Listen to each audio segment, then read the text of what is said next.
Welcome to CBC Windsor News at 6. I'm Meg Roberts. Thanks so much for spending part of your evening with us tonight. We're learning more about the 4 individuals that were found dead in a home in Harrow. Last night, 2,000 community members got together to honor lives lost. Plus, one of the greatest nights of the year, the Ford fireworks will light up the Detroit River. We have all your details, and the Stanley Cup Finals happens tonight. Edmonton and Florida battle it out for one more. The community continues to mourn a Harrow family of 4. Their bodies were found at their home last week.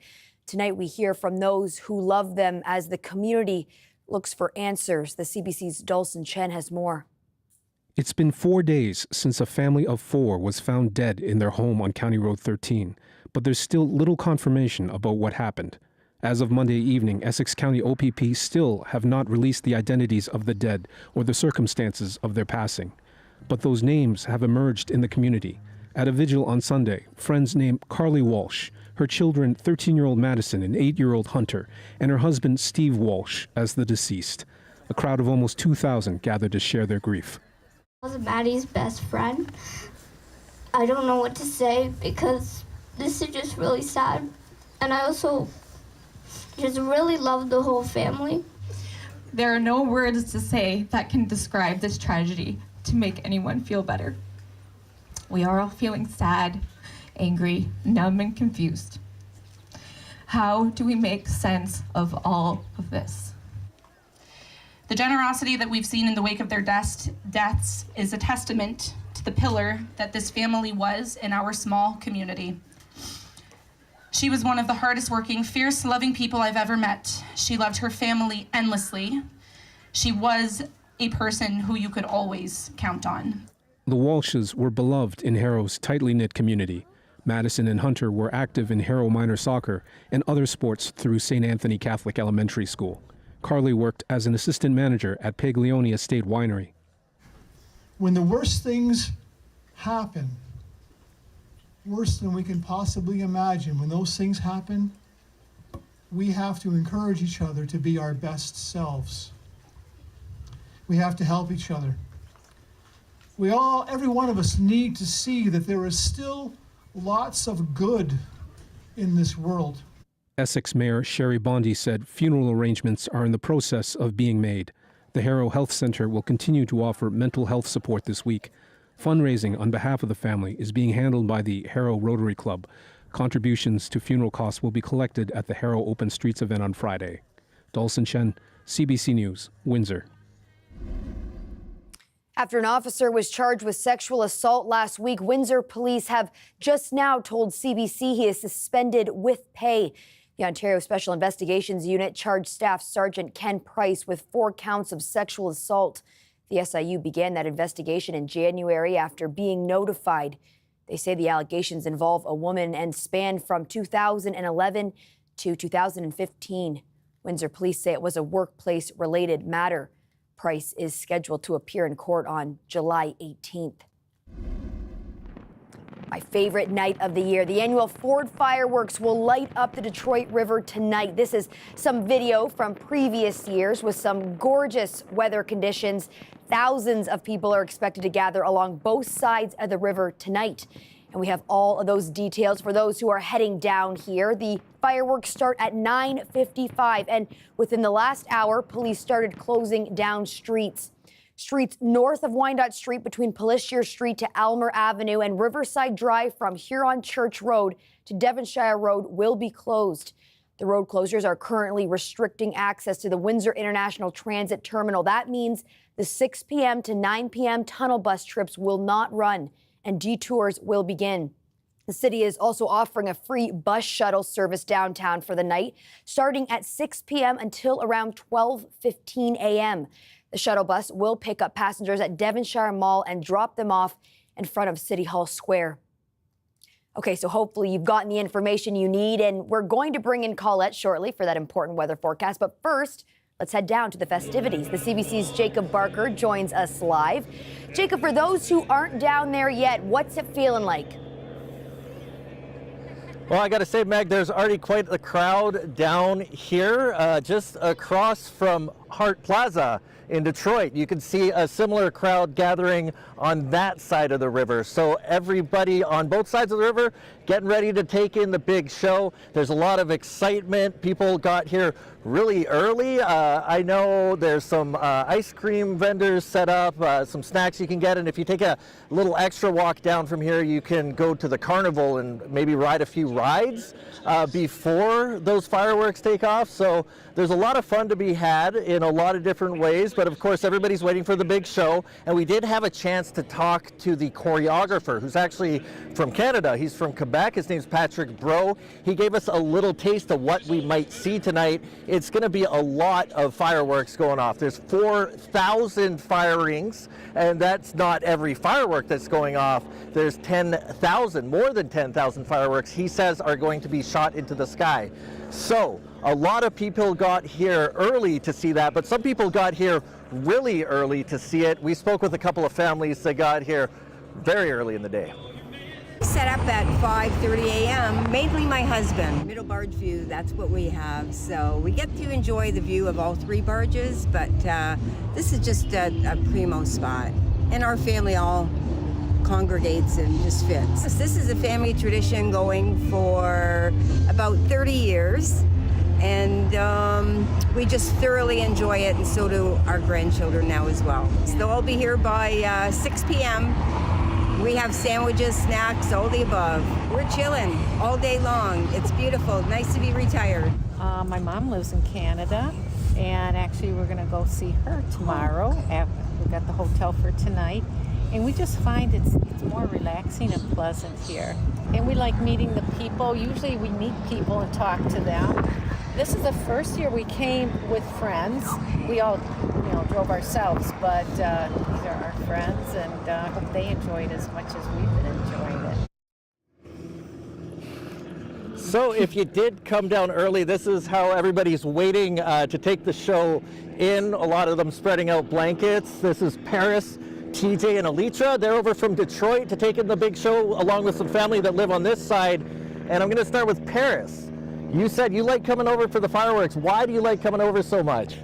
Because it's really pretty, and it's like loud, and it's like big, and it's like very colorful, and it's like you get such a good view like watching the fireworks and everything like that. So yeah. All right, and TJ, you said it's not just about the fireworks. Why do you like coming across to Windsor to take in the show?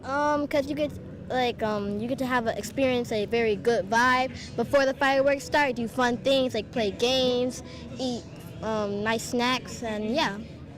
All right, yeah, I saw you guys throwing around the football before things started. Yeah. And Alitra, this isn't the first time you've come across. How many times have you crossed the river to see the fireworks? So I've come over a total of 4 times. I really enjoy it. I look at it on the Detroit side, and I look at it on the Canada side. I like to come over to Canada because it's less crowded, and of course we come over to see it with our family. So it's exciting. Is it fun?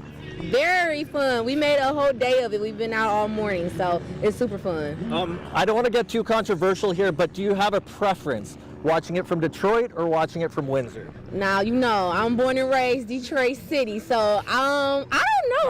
I will go back and forth, but I really do enjoy it over here because, again, like it's less crowded. All the people come out on the Detroit side, and it's hard to find a good spot. So we always get a good guaranteed spot over here. Well, I hope you guys have a really good time taking in the show tonight. And I'm going to throw it back to you, Meg. Okay, Jacob, stay right there. Just give me, 20, 30 minutes, and I'll be down there sitting next to you guys. Thanks so much for that. We'll see you. That's the CBC's Jacob Barker reporting live. Colette, if there was one night of the year that Windsor, Essex needed good weather, it would be tonight on the Fort Fireworks night. And I think we might hit the jackpot. We might pull it off. I thought your volleyball night was the all-important one. We're thinking of everybody tonight, right? We are. Yeah, and I think we're doing pretty good. And you could tell just from looking at Jacob's report there and seeing what things are like. A little bit of a breeze, but that's going to be backing off further. So some pretty great conditions. The sun sets just before 9:15, and then we'll see as, you know, it gets darker and darker, some great conditions. We'll see even fewer clouds as well, about 22 degrees right there just before 10 o'clock when things really get rolling. So some excellent conditions. And you do want the lighter winds for those fireworks too, because that helps the choreographers there and those the experts that are letting them off. So 10 to 15 kilometers an hour. I don't know if we could ask for much better than that. And the humidity, not too bad either. A little bit of humidity through there. Checking out our current temperatures then, we are sitting now at 27 degrees. Because the dew points aren't as high and there isn't as much humidity, it does mean that when the sun sets, the temperatures will drop off a little bit more quickly. At 26 Chatham, Kent, and Sarnia at the moment. The humidex values, very little to be seen. Now, tomorrow, as those winds pick up from the southwest, that's when we're going to find it getting just slightly stickier. Nothing, of course, like we saw, you know, kind of through last week.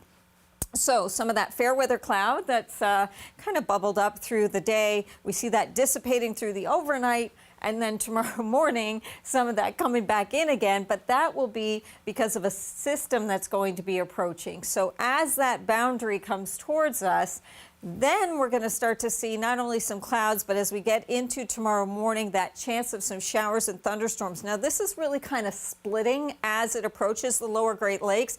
The further south this dives, the less we're going to see. But right now, it does appear to be tracking right through kind of southwestern Ontario when it's still a little bit moisture laden. So we get a few showers and thunderstorms. We then get improvement into the afternoon hours. But into Wednesday, another round coming through. Clouds will certainly increase. And then we could see some more widespread rain showers that will be moving through for midweek, but then let's get that out of our system, right, so we can get improvement towards the end of the week, headed towards the holiday weekend. So kind of that first batch that moves through, lesser amounts, 5 to 10, then into Wednesday we add that next section, and then that sees those totals jumping up closer to 25 to perhaps 30 millimeters. Do be aware tomorrow of the winds. They will at times be gusting over 50, even towards 60 kilometers an hour before they drop down again as we go towards Tuesday night. Temperatures tonight, yeah, some pleasant readings.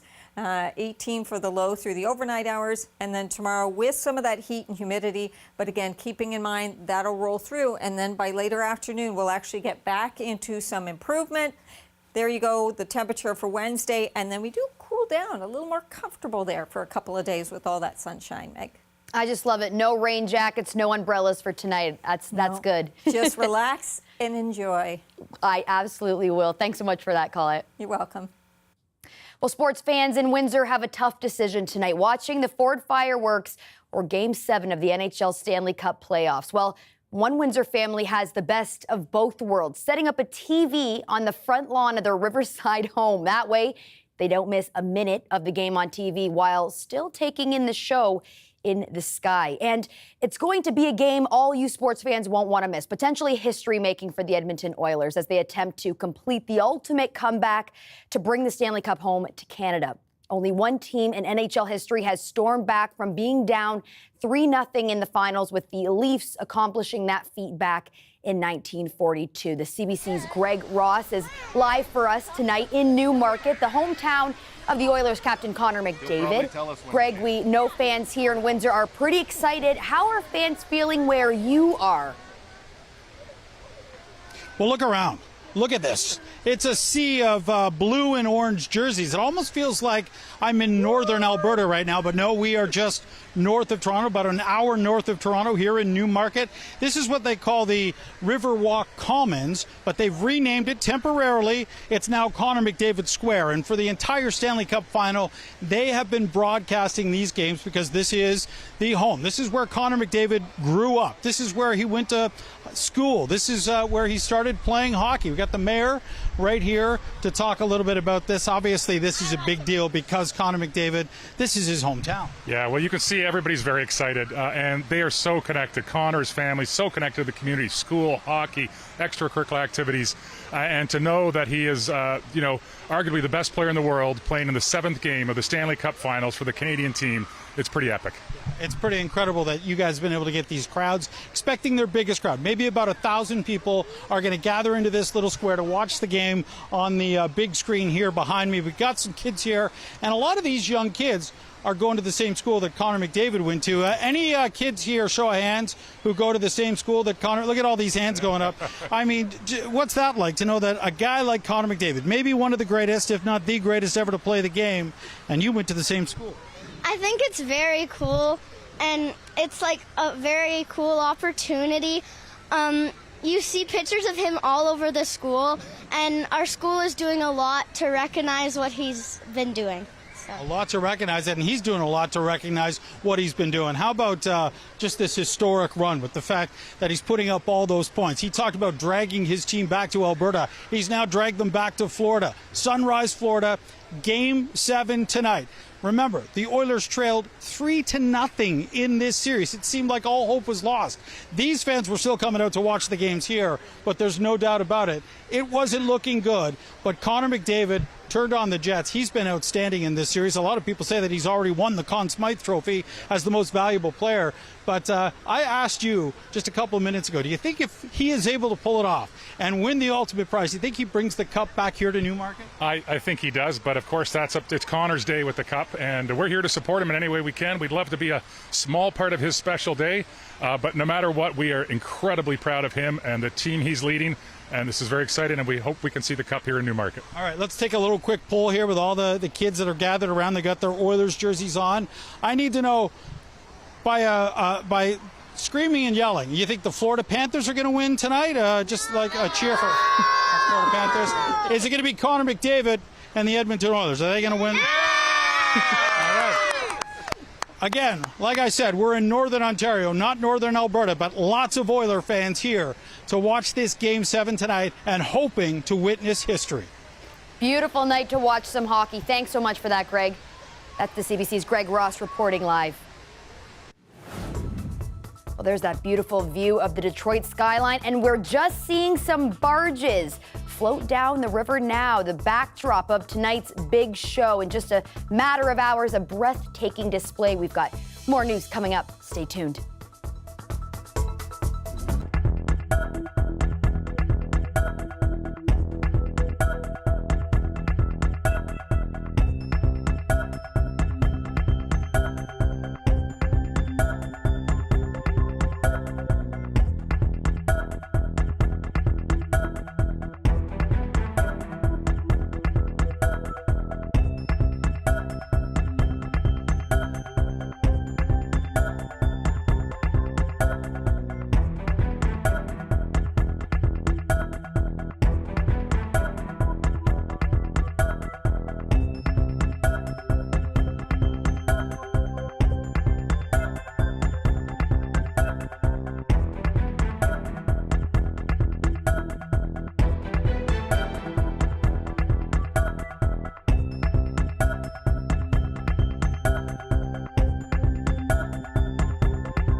been 2 years since the United States Supreme Court overturned Roe v. Wade, ending the constitutional right to an abortion.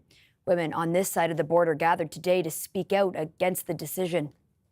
Frankly, we just wanted to use our location to really highlight the fact that we're at a very dangerous precipice in Canada, and we don't want to see those, quite frankly, those health care services be removed. It's difficult to talk about because it is a level of pain and suffering that we now know better. And we know that neonate and maternal health outcomes are decreasing in the U.S. as they par back these healthcare services. So when we have MPPs and MPs that are basically inferring they want that same outcome here, it is absolutely absurd to me and illogical that we would allow that kind of policy to ever happen. And this is a reminder that we won't allow it to happen. Deputy Prime Minister Chrystia Freeland was in Woodbridge today to announce that Canada is taking steps toward restricting electric vehicle imports from China. The move follows the U.S. and Europe, which both introduced higher tariffs on Chinese EVs this spring. Tyler Cheese has more. Our government is absolutely seized of the opportunities of EVs, and we're going to ensure that Canada and Canadian workers can keep on succeeding and have great, good-paying jobs. Canadian auto workers and the auto sector, however, are facing unfair competition. The federal government says it will conduct a 30-day consultation to examine Beijing's trade practices in the EV sector. Chinese producers are quite intentionally generating a global oversupply that undermines EV producers around the world, including here in Canada. Both Europe and the U.S. placed higher tariffs on China this spring over similar concerns. Chinese-built vehicles do currently face tariffs in Canada, but the government could impose an additional surtax. The exceptional policy measures that we are taking are, or that we are consulting on, are necessary due to the pervasive non-market policies and practices that are employed by the Chinese state in the EV sector that threaten Canada's potential.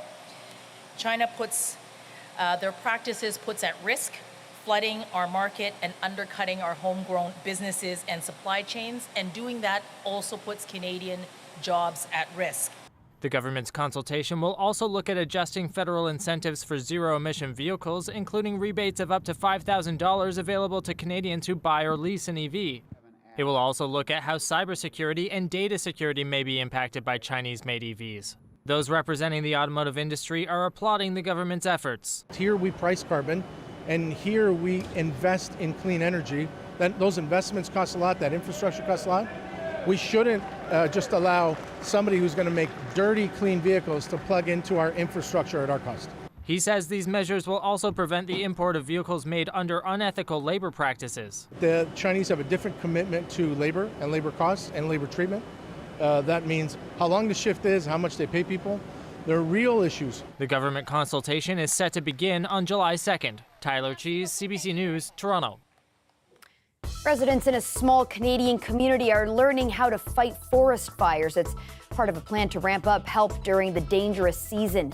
A story coming up.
With wildfire season well underway in Western Canada, the small community of Kingfisher in the BC interior is taking measures of its own.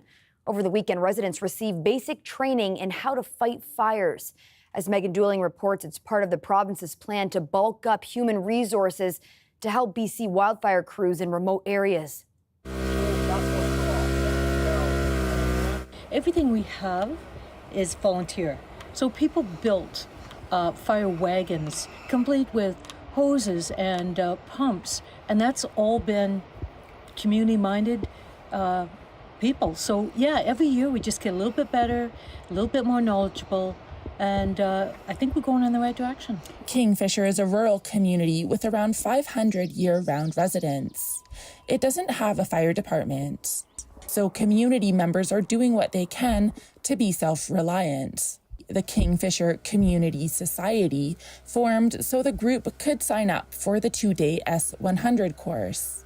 A pump site without a water thief. Doug McLeod is an experienced forester who's given 13 courses this spring in rural communities across the interior of BC.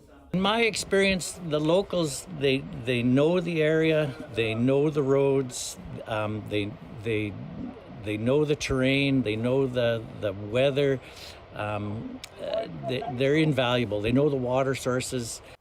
McLeod says BC's recent push to educate First Nations and other remote residents is the future of wildfire fighting. It's new this year, and how it plays out remains to be seen. Megan Dooling, CBC News, Kingfisher. 22 people are dead following a fire at a lithium battery plant in South Korea.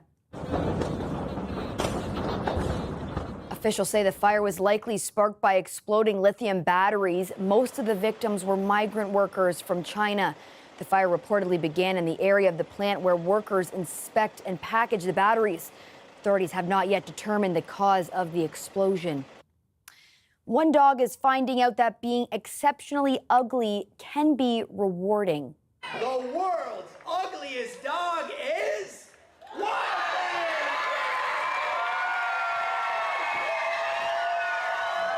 Meet Wildfang, the winner of this year's Ugliest Dog contest. It took the Pekingese from Oregon 5 attempts before finally taking home the trophy. But the competition this year wasn't any easier. A close second was a 14-year-old pug in a wheelchair named Rome.